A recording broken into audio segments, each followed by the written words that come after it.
Mr. and Mrs. Thomas, for having us all here tonight.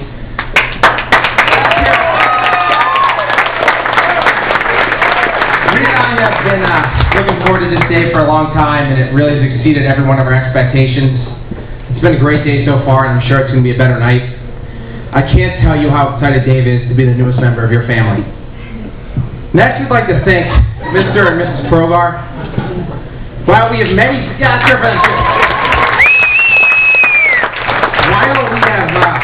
things to be thankful for, such as always making me and Reid feel like such a part of your family, and allowing your daughters to babysit us when we were little devils living in Carpenters. We are most thankful for your determination and never-ending quest to have a son. We wouldn't be here without it. As Jeff always reminds me, he takes credit for meeting Dave back in 2nd grade. As the story goes, Jeff and Dave's friendship really began to grow when they became partners in their favorite class, lunch. I've never seen two people having such an intense conversation over the merits of chunky versus creamy peanut butter in my life. As you'll soon learn, food has played an important role, both in our friendship and in Dave's life. As we moved into middle school, a peculiar thing started to happen. Each day I'd return to my locker before lunch, and as I looked in my lunch bag, without fail, something would be missing. Believe me, it didn't take me long to find the culprit who was using my lunch as his mid-morning snack. Soon I had a great idea. I went home and I told my mom I wanted to pack on a couple extra pounds and I needed 2 sandwiches every day. What she didn't know as she was packing those sandwiches, what was for me and what was for Dave. As we moved into high school, we started staying up pretty late, and as you saw earlier today, Dave was a very good Catholic boy. However, this posed a massive problem for him Friday nights during Lent. Now, Dave was always good to follow the Lenten tradition of not eating meat.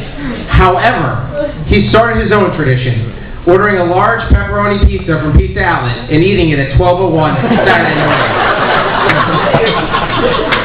Now, as high school came to a close, it was time for each one of us to pick a college. Dave only applied to 3 schools: Pitt, Penn State, and Michigan. Now, some people pick their school with their head, and some people pick their school with their heart, but only Dave could pick his school with his stomach. As soon as Dave found out that the Penn State cafeterias had all-you-could-eat creamery ice cream, well, there really was no decision left to be made. I know Dave and Meredith are especially thankful for all their friends from Penn State that came from near and far to be here today. Thanks for coming, guys.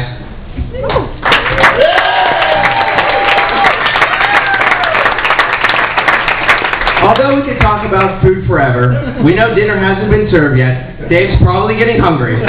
So we'll move on to our next favorite topic, sports. Dave, Jeff, and I have spent countless hours over the years watching, talking, and playing sports. When we were younger, we were on many of the same teams with Mr. Progar as our coach. Back then, wins and losses were not as important as making sure we made it to Peps or Pizza Roma for our after-game treat. As we moved into high school, Jeff and I became Dave's biggest fans on the basketball court and football field. I can still vividly remember Dave's first touchdown on a fullback dive up the middle. Dave did this ridiculous Jerome Bettis celebration in the end zone, and I'm sure Jeff and I looked like idiots jumping on top of each other in the stands. In addition to playing sports, we've had the great opportunity of watching our favorite sporting events in person. We've really experienced the lowest of lows and the highest of highs. We drove all the way to Lexington, Kentucky to watch Pitt lose to Kent State in the Sweet 16, and drove to Baltimore to watch the Steelers lose to the Ravens 41-0. It got so bad at one point, we had to have my little brother Brian stood in the aisle so Dave wouldn't try to fight any obnoxious Ravens fans. As bad as these times may have been, they could never compare to the joy of singing How Do You Like Me Now when Pitt won their first Big East championship in Madison Square Garden, or singing Pittsburgh's going to the Super Bowl last year when the Steelers beat the Ravens at Heinz Field. Although I will always remember these times, they could never compare to my greatest athletic achievement.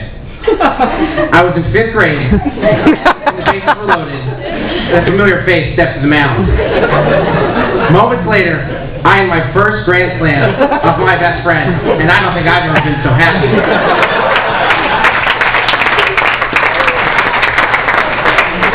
Although Dave likes both food and sports, nothing can put a smile on his face like Meredith can. Back in 10th grade public speaking class, Dave looked at one of our good friends who's here tonight, Pat King, and asked, "Do you know that Meredith Thomas girl? I think she wants me." From that day forward, Dave applied the principles of the full court press that his dad taught him on the basketball court. And soon, David and Meredith were dating. PG version for sure. And dating. And dating. Until one day, about a year ago, Dave came downstairs to tell Jeff and I he was going to propose to Meredith that weekend. We stayed up for the next 2 hours talking about how excited we were for this day to come. Jeff and I have had the great privilege of getting to know Meredith so well over the years. She truly is one of the kindest, most giving people Jeff and I have ever met.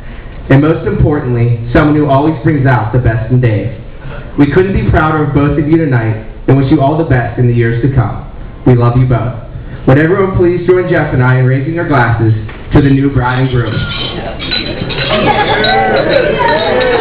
Yeah.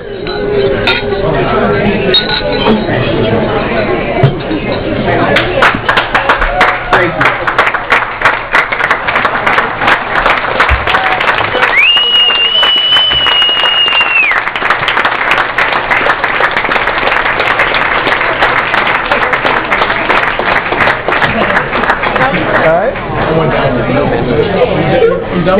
Yes, I think so.